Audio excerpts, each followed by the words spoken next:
మొరటోడు అని వాళ్ళు వీళ్ళు ఎన్నెన్ని అన్న పసి పిల్లవాడు నవ్వాడు.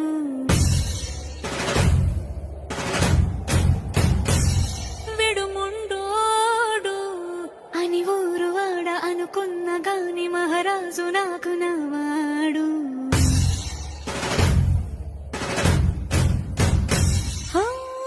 మాట పెడుసైనా మనసులో వెన్న రాయిలా ఉన్నవాడిలోన దేవుడెవరికి తెలుసును నాకన్నా.